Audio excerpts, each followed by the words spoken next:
So we're now going to have our first panel session of the day, and we're very excited to have a fantastic set of panelists.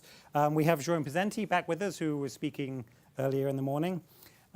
We have Guillaume Bouchard, CEO of Bloomsbury AI.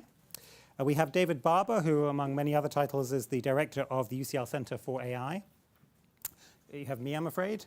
And we have Noza Boujama, who is senior research scientist at INRIA and also the director of Dataya.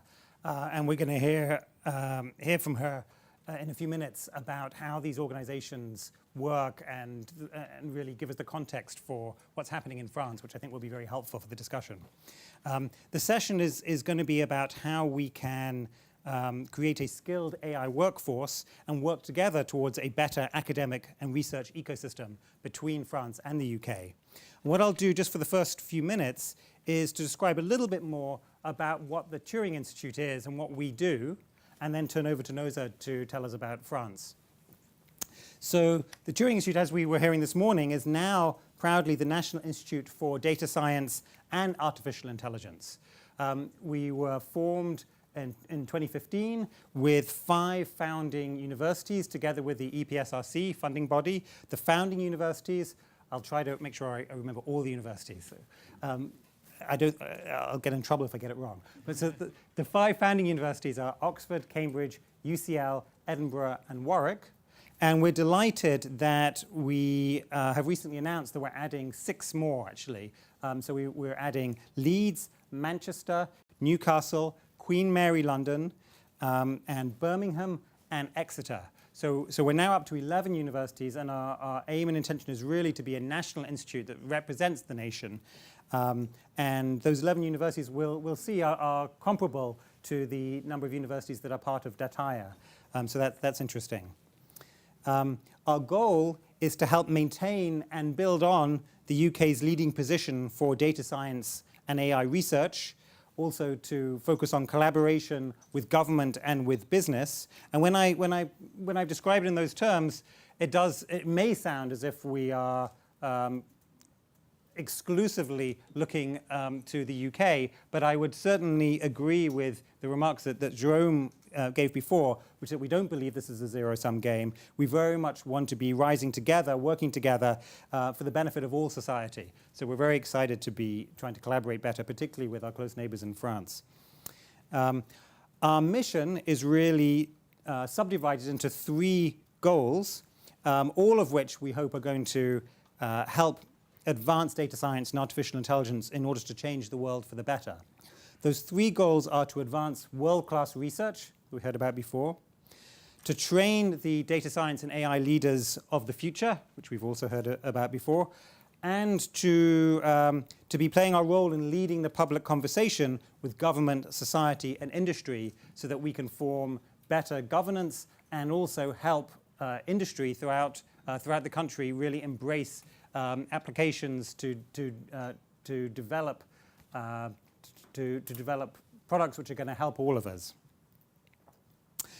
So with that, I think I'd like to turn to Noza to tell us about what's happening in France. Thank you. Okay. Thank you. So I have a few slides to fix the ideas about what we have started to build in France beforehand. I mean, early 2017, which is the Institute Dataya, which stands for Data Science, Intelligence, and Society. So Convergence Institute are governmental actions which are dedicated to gather large-scale and high-visible task forces to tackle very high challenges that are at the crossroad between socioeconomic challenges, but also at the research questions and fundamental research too. So Dataya is the Convergence Institute dedicated to data science in France, in fact. So we started with 130 researchers, and our trajectory is to reach 300 researchers in 3 years.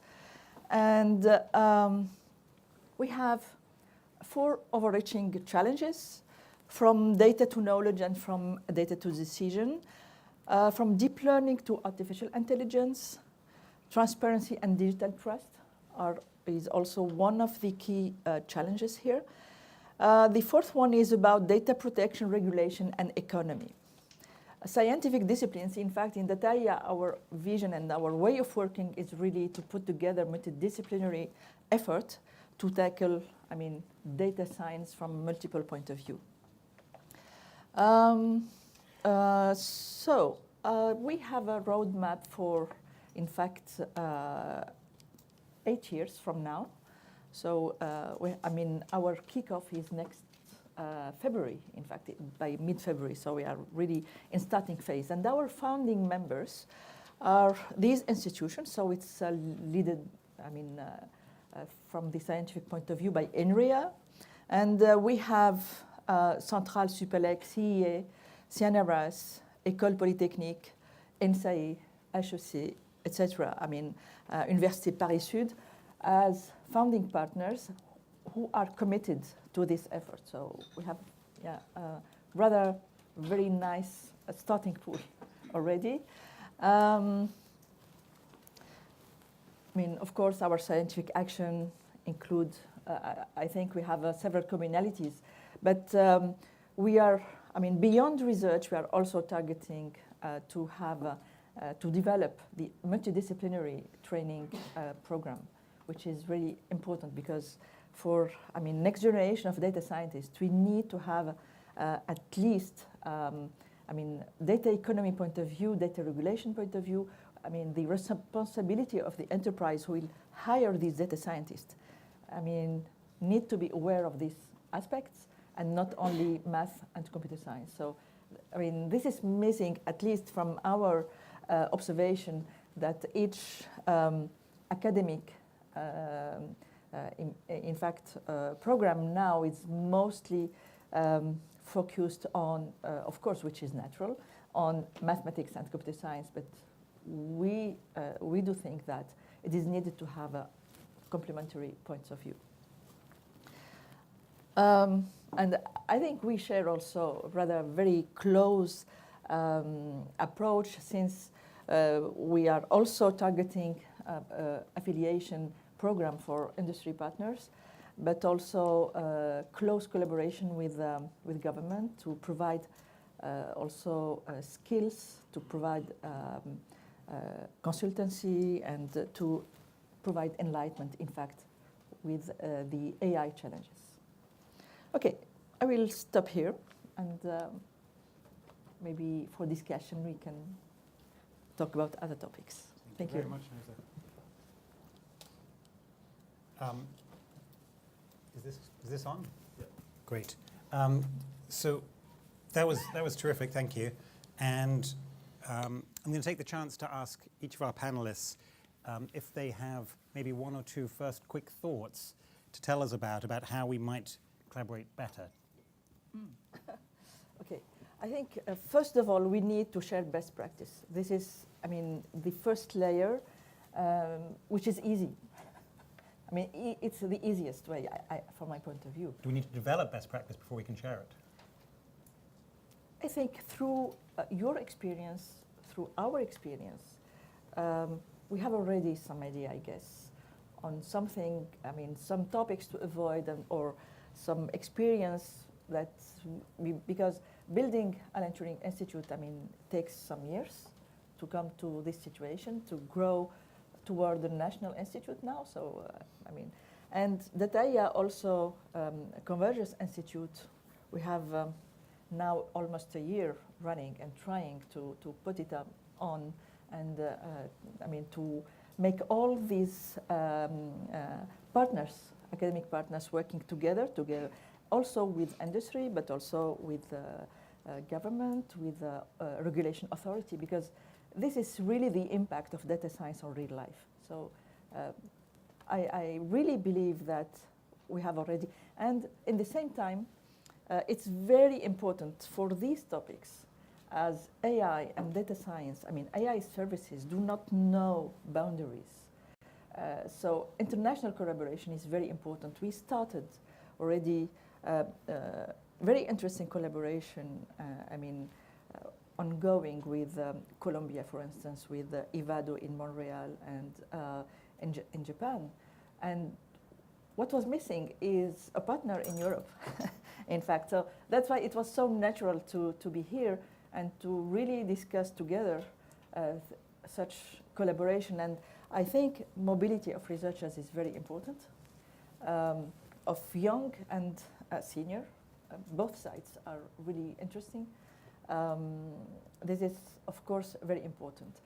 I do have some other points with regards to industry perspective. I think we need to think more in depth in our champions in AI, because we don't, in Europe, we do not lack skills. If I take an example of DeepMind, for instance, in UK, okay, it's not, it's international now, okay? If we take the example of Aldebaran in France, it's now Japanese. There are ARM also. So we have plenty of examples where Europe has really very high level skills, which is not missing, in fact. This is facts, okay? But we need to think, we need to think, once we have champions, what to do with these champions. Yeah. It's a great question. Maybe we might come back to that a little bit later. But maybe I can turn to David and ask if you have any initial thoughts or comments. Yes, I do. So I think I have comments basically from the viewpoint of an academic, but also from a sort of more commercial side. So I think from an academic perspective, one of the main strengths of the UK is that I think we're kind of seen as a kind of a Silicon Valley of Europe in some sense, right? So we've been very successful, particularly in London, in attracting talent to come here and work, both in the startup industry and related data science sectors. But I do have a fear about Brexit, actually, and I think Brexit is potentially going to severely undermine that situation. So currently, students from Europe, they come here, they learn English, there's a very nice startup culture for them potentially to make a life here. But actually, if things change, if the rules change, such that these students would be charged the overseas rate, so they're currently paying £10,000 a year, something like that, to do their MScs here. If they suddenly get charged £25,000 a year, I fear that will pretty much kill that thing, and that's really bad, not just for the the Franco-Anglo sort of connections, but for the European-British connections generally. And I think it will be very important for the UK government to really be aware of that and make some gesture to actually retain that sort of transference of skills. So that's something very concrete, which I think they really should do. Perhaps that's not just a British agreement, but requires some French or other European government involvement as well. I think if we were thinking about more grander things, if there was larger government funding, I think also with Brexit coming along, it would be very interesting to have something like Concorde, right? So whatever you think, if that was a success, technically maybe, perhaps commercially not, but if you think about things like self-driving cars, right, they're coming along, but there are many challenges which have not been solved in self-driving cars, both from a technical perspective, from an ethical perspective, from a legal perspective, etc. I think it's very interesting to consider whether or not some kind of similar Concorde-style, British-French system, which is very specifically focused on, for example, the car, right? So I think it's great to have very generic things, but my fear always of these things is really what we're going to do. Unless you actually nail what is it we are going to work on, something very specific, I fear it's just talk. So I think it might be interesting to think about something like that, and a self-driving car seems to me a very natural thing to do. So a new Concorde, 1950, we had the original ones. Thinking about it, that was a possible, I think, initiative. Some concrete grand challenge. Yeah, some concrete grand challenge, and I think that's a fear I have a little bit also with the Turing. I think we do need to focus more on specific challenges. It's great to have this broad brush as well, of course. That's good. But if you think about the distinction between what industry does and what we do in academia, industry are laser focused on specific verticals, as they would call them. And I think that's something that we're really struggling with at universities. We don't have perhaps the vision, or certainly don't have the money to invest long-term and in depth in those verticals. And I think we need to see more of that. I think that's one of the reasons that we're seeing. It's not just the financial thing, the incentive as an academic to go and work in a company, but I think it's the excitement that the companies have, the money and the vision to work, say, for 5 years on very exciting AI projects. And that's really important to try to bridge that gap. So I think also, we talk a lot about AI. Personally, I don't really know if it is AI, but I think we need to bear in mind it's a very broad spectrum, right? So we have fairly short-term commercial goals, but really we're a very long way from what I would think is AI, right? So, and I think it's really important to bear in mind that AI doesn't just become like a service community, right? So it's not just like, other people come with problems and data and AI is trying to help them, which is good. But there are grand challenges in AI which are remaining. We are nowhere near solving natural language processing. We are nowhere near solving natural vision processing, etc. These are really interesting and important long-term challenges.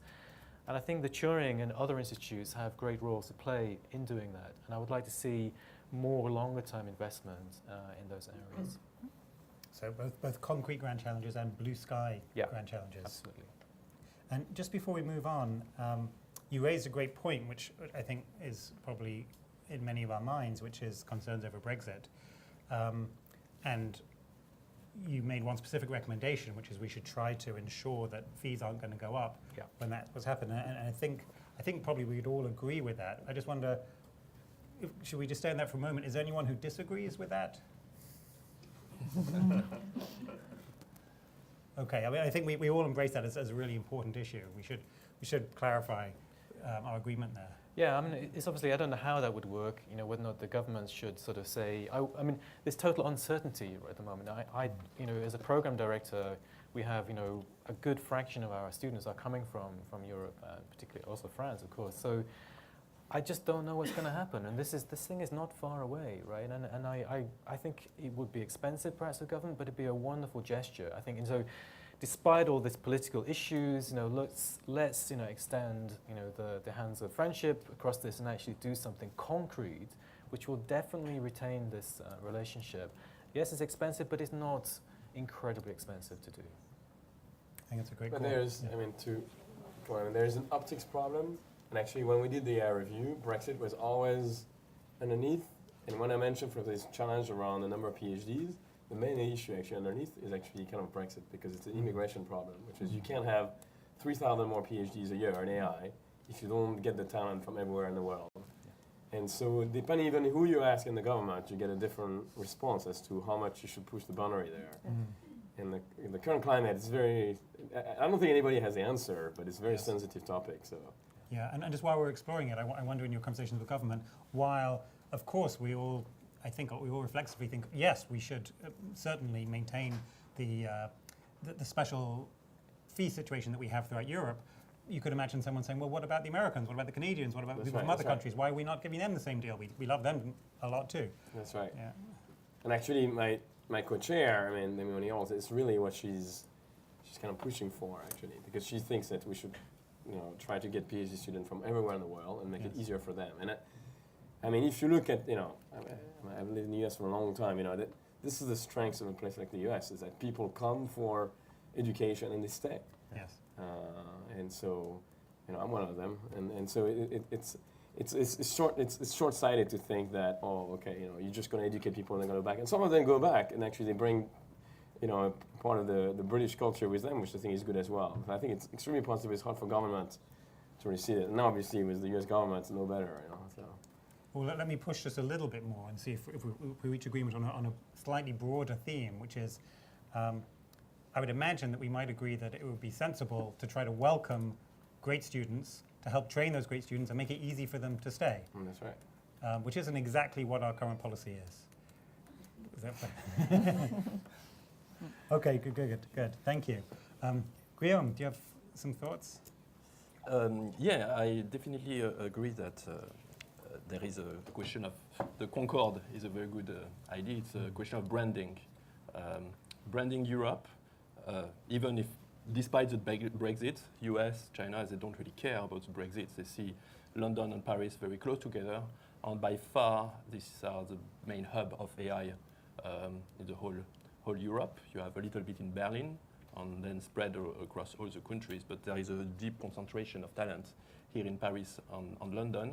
Having said that, so from my experience, I have seen a big difference in terms of innovation and willingness to apply AI in the real situation in London. That's why I'm here.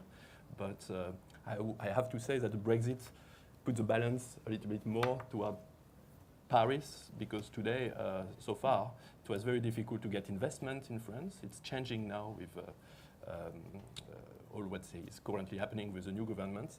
But there was a huge difference between, for me, Paris or France and London, where in London it's much easier to start a company. This is in the spirit. Everybody wants that. There is a huge availability of talents who are ready to program, while in France they are excited by the theory, mathematics, and maybe more. Who isn't? Yeah, of course. So here in the Turing Institute, there is a mix of theory and practice, but we have to understand what is the balance between the two, and how do we transfer from theory into practice. And what is very surprising today is these labs, such as DeepMind, hiring pure theorists. And that is something that I have not seen happening in the past for other industries. Yes. Yeah, I mean, with regards to fundamental research, it's really important because today, if we would like to have efficient techniques and to trust these techniques, we need really people working on reproducibility, on bias, and really very fundamental research. This is very important to, in fact, I mean, not only having trust, but to have efficient and reliable techniques and methods. So definitely we need such fundamental research, but in the same time, at least I'm talking for the French context, we need to pay attention to the salaries of researchers, where the competition is very important worldwide. So researchers, meaning coming from academic world, where we need to pay attention for salaries, which is, I mean, a matter of competition there. If we need to keep skills, working on fundamental research. But yeah, things are moving from academia, industry, but definitely for AI progress, we need fundamental research for sure. And I think on that topic, do we need to find new ways to help researchers bridge both worlds, maybe have a bit of a foot in Yes, each sector? definitely yes. Yeah, there's kind of there's templates that are emerging of people who actually stride. I mean, you think of Facebook, you have someone like Yann Lequin there. He's actually at NYU and at Facebook at the same time, and pursuing actually both agenda. And Facebook opened a lab in Montreal. They hired Joëlle Pinault. She's 50-50. We just hired in Berkeley. Same thing. So actually, I think there's a model to be found, where people can pursue. And in the case, what's interesting also is now you have actually labs in industry where you can do fundamental research as well, right? And so it makes also the salary pressure and differential less, because there's a huge differential between academia and industry. So if you can be in both, it's better, it's more comfortable. Yes, and I think enlightened industry is aware of this. So people like Facebook or DeepMind who are hiring a lot of talent, they're also making some effort to try to put something back. That's We're right. seeing them Because teaching you courses. need the next generation to come from there, right? I mean, Google or Facebook are not going to train the next PhDs. It's not going to happen. So. Great. Jérôme, we heard your comments earlier this morning. Is there anything you'd like to add? No, I mean, I have a little anecdote. I do agree with you around brand. I think actually the French especially are terrible around brand. I'll give you a little anecdote. When I came to the US, when I set up my phone system, I asked the operator, what's the rate for France? And she said, the rate for the UK is 10 cents. Hey, no, not the UK, France. And she says, isn't France part of the UK? And you have to realize that from the US, it's a very small world here. And you have to know that for the US today, it's China, And now they pay a little bit attention to Canada because of that, right? So, and investors, they're not much smarter than that, okay? And they really see the big things. And when you think of Paris and London being 2 hours apart, there's a play to be made there. Also, it's very different skills. In France, you can see a lot of people here have very mathematical background, actually. And France has a really good training in mathematics, and it's becoming strengths. I think for a while maybe it was a disadvantage in some things, but I think these days mathematics and the field, even the computer science, is becoming more and more mathematical. So I think there's an advantage around the kind of skills, and Facebook is an example where we hire a lot of French people. Yeah. So there's play. But in terms of after that, and especially the branding of the higher level education, and I think in France it's not very good.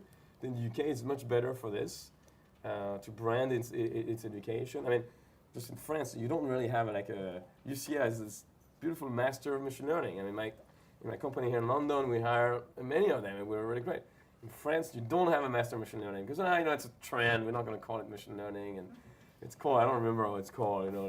So the French are terrible at branding. But I think if you could combine, on the other hand, in the UK, you do have a problem with fundamental skills. A lot of the pool of talent doesn't come from the UK. Sure.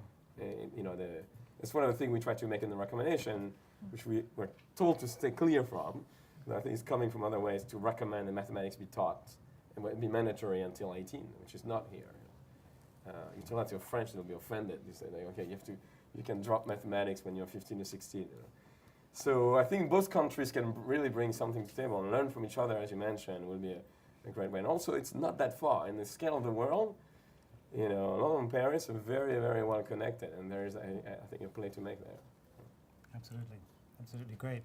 So maybe if I can pick up on one of the points which you made a little earlier, Jérôme, and also Nozi, you brought up, which is this issue of data trusts. And both of you have talked about how really these are almost no-brainer things to be working on, to be trying to establish templates and make it more efficient to do this. And is this a natural area where perhaps we can collaborate and try and do something together? Yeah, I do believe that we should. Mainly because if we talk about trust, transparency, fairness, etc., these concepts could be sometimes subjective. We need to share what we mean by fairness, how to define algorithmic fairness, and when we talk about fairness in supervised machine learning, what do we mean? There. So it's really appropriate to have international collaboration on these topics because we could not develop such methods, such approaches on our own. And in fact, these areas are really appropriate for international, not only between France and UK, but also we are discussing such topics with our colleagues in US, with NSF, also with Japanese colleagues and JST. It's really very good, in fact, domain of activity for international collaboration, these topics, which are, of course, trust in data, accountability of algorithmic systems, which is, really important. I would also mention that today we have a machine learning library, open source. So algorithms are available, but not data. That's where I join your point about data sharing is really key. We need, if policymakers would like to help community, would like to help development of AI, need to pay attention about data sharing policy. Algorithms are available. Yes. So as a specific action item, if I put on my technical ethics hat at the Turing, can you and I agree that we'll take this forward and we'll try to organize something to this? Great. So that's one thing we can do. But how about bringing the policymakers together that you were just referring to? How can we enable that? Because the interesting thing around data, it's a weird world we're in because when you use a service on the web, okay, your data will actually go somewhere in a country, which honestly, when you use the service, you have actually no clue what legislation and where it's going to be. And actually, there are very interesting problems around this and what's the the privacy laws that apply and where. I mean, and obviously with the internet, the data can be going anywhere, you don't know. Yes. And, there And are actually different- some very interesting aspects around, different legality that trigger different willingness to invest in different countries by some corporations because of laws around access to data. That's why it's international problem, in fact. That's right. With regards to international regulation, which could be different, which is different. But we may share some regulation in Europe, but not with other parts of the world. Yeah, well, so certainly now is a good time. Certainly Europe is thinking about this, UK is thinking about it, US was thinking about it not long ago. Good point. And has written some really good stuff on that. One thing we should mention is the GDPR, which comes into effect in May, the General Data Protection Regulation, which is a forward-thinking move by Europe trying to address some of these issues of data protection and meaningful consent and transparency. I should just, I'll give a shout out to a symposium we're going to have here at the Turing on March 23rd, specifically thinking about the GDPR and beyond. So what does GDPR really say, and perhaps what should it say? And anyone who'd like to come to that is very welcome. About GDPR on the AI, it's quite counterintuitive that you want better privacy, but it creates really challenges in data sharing that China, to a limited extent the US, don't have. And that creates really big difficulties because basically when you want to develop an algorithm on a huge amount of data in Europe or in UK, under GDPR, it creates so much constraints on your algorithm that it's a big bet. So we hope that China and US will adopt similar privacy protections, but we have no guarantee. I hope, obviously, for the sake of the humanity, that we'll have some protection about privacy. But this is a very important topic. These are very big, very important questions, how we can have global collaboration. And if we don't manage to achieve that, then is that going to mean that all of it is ineffective because people will just move to wherever they don't have the regulation? So we need to figure out a way to have meaningful collaboration, which is actually going to bite. I suggest not only on these very important topics of privacy, data protection, etc., but thinking further down the line. I don't know if we want to go to this topic, but some people have argued that AI may increasingly lead to more inequality because perhaps a small number of companies will be making excess profits. And if we think in that direction, how are we going to manage to have effective redistribution in a way which not only shares the wealth, but also gives people, now we're straying into big topics, but things like meaningful work if AI is going to be taking many jobs. But if we're going to have any conversation around those big topics, we're going to need to have some form of effective international collaboration. But we can start with good Franco-British collaboration and see what we get from that. Yeah, I mean, I think another, I think quite a lot about the medical sort of data sharing, and I think that's, for me personally, quite a powerful sort of incentive because they talk about, okay, there's commercial things, Facebook, etc. Of course, that's a huge issue, but actually, it's not just about sort of privacy issues around data sharing. Actually, hospitals and perhaps the biology community more generally perceive data as something that's very precious, and so that particular university department, that academic has spent their career actually collating that data, and they really want to be very protective of that. The so asset is in the data. Yeah, it's a real asset. So actually, historically, it's kind of quite funny because as a machine learner, we always say, algorithms are prime, right? And data, okay, you can just apply it on some data set. Okay, that's kind of a secondary thing. But actually, for probably the majority of the scientists in the world, data is primary, and okay, these geeks can go and apply run their little algorithms on it, and this is kind of a secondary thing. But I think right now we're really facing this issue. If you wanted to, for example, in radiology, right? Every group's got a little bit of data here and there, but getting that shared across, even within the UK, and let alone between the UK and France, is very, very challenging. But if that could happen, you could make wonderful radiology systems within a short space of time. And similar issues are there, cancer research or other areas of biology as well.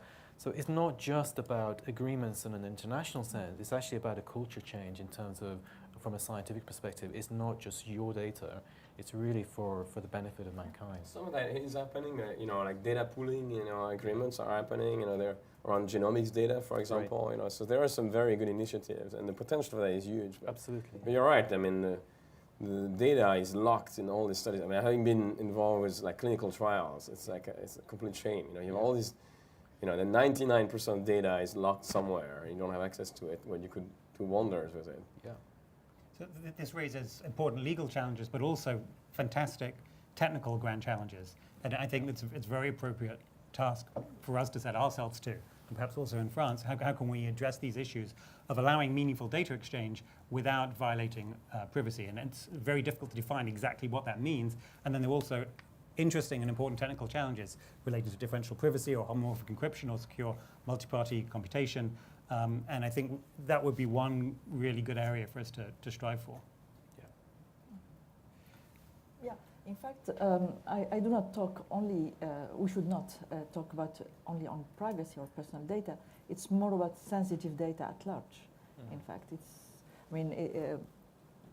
personal data is part of the whole issue of data. So that sensitive data could be not private, in fact, just could have a very high economic impact. So we need to protect these data without having personal data. So we need to make a difference between sensitive data and personal data. I mean, that's why, I mean, I make difference between privacy and when I talk about data sharing, I'm not meaning only personal data. We have time for one or two questions from the floor. I think we can run until 11. So if anyone has a question, please raise your hand, and we've got someone with a microphone who can run around.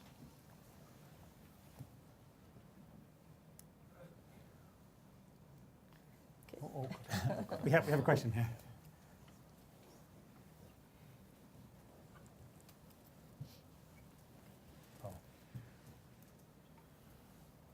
Hi, good morning.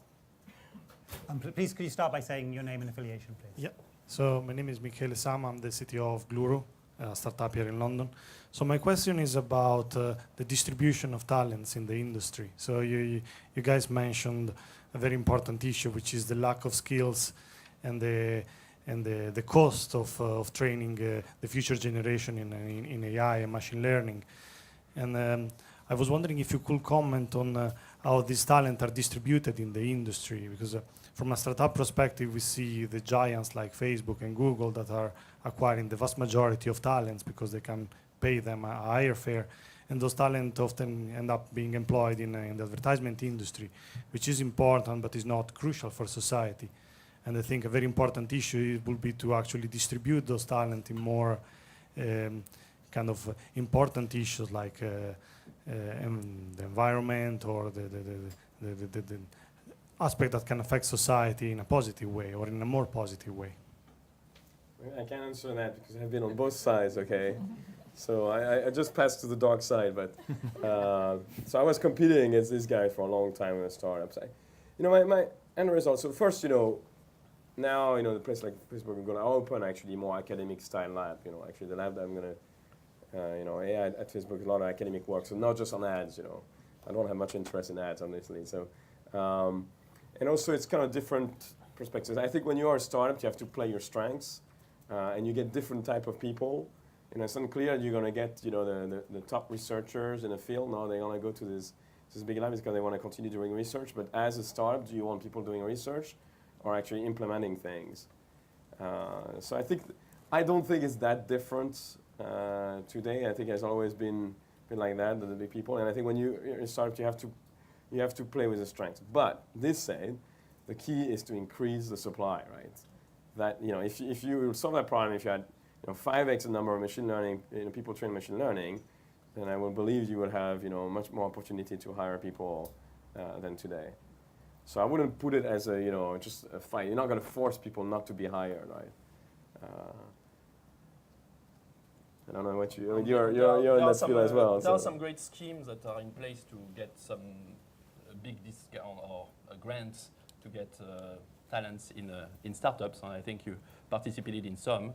So I would push for them. So it could be tax reduction for startups, hiring talents or some things like that. But I definitely agree that collaboration between the startup and academia would be a great help, at least for the economy, for the startup economy.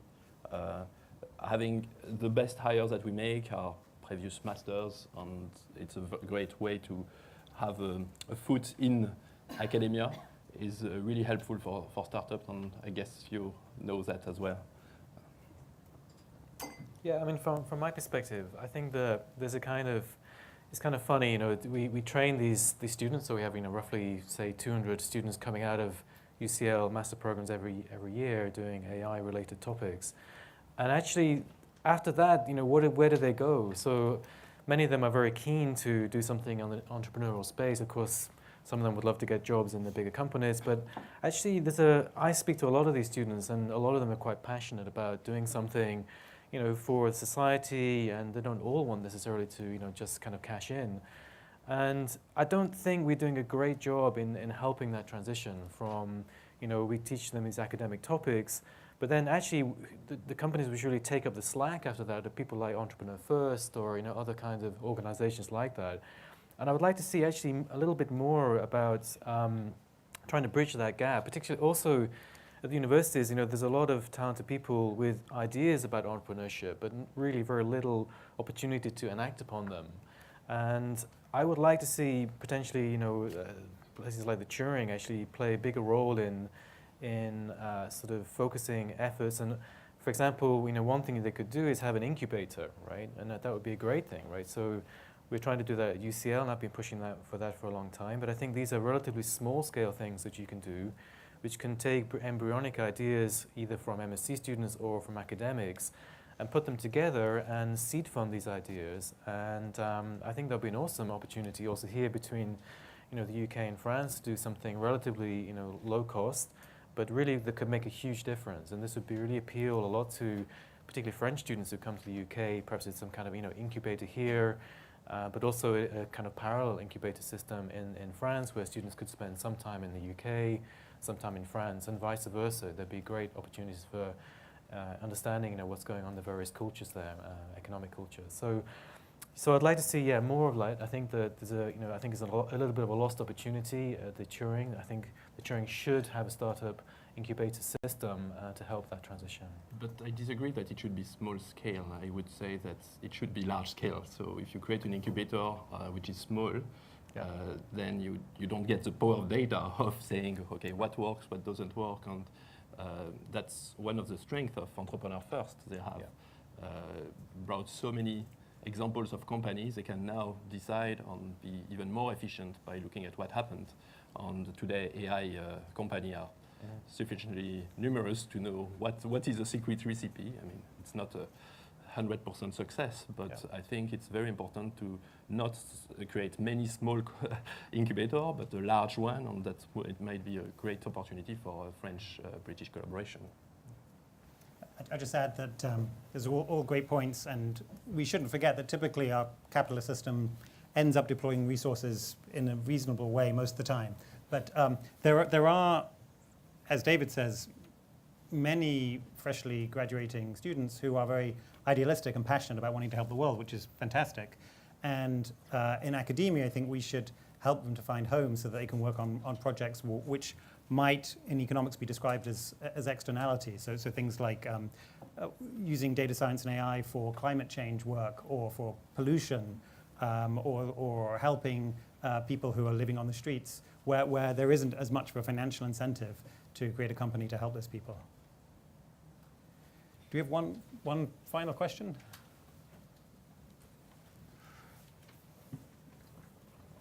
Alex, do you have a question, or? I do have a question. Okay.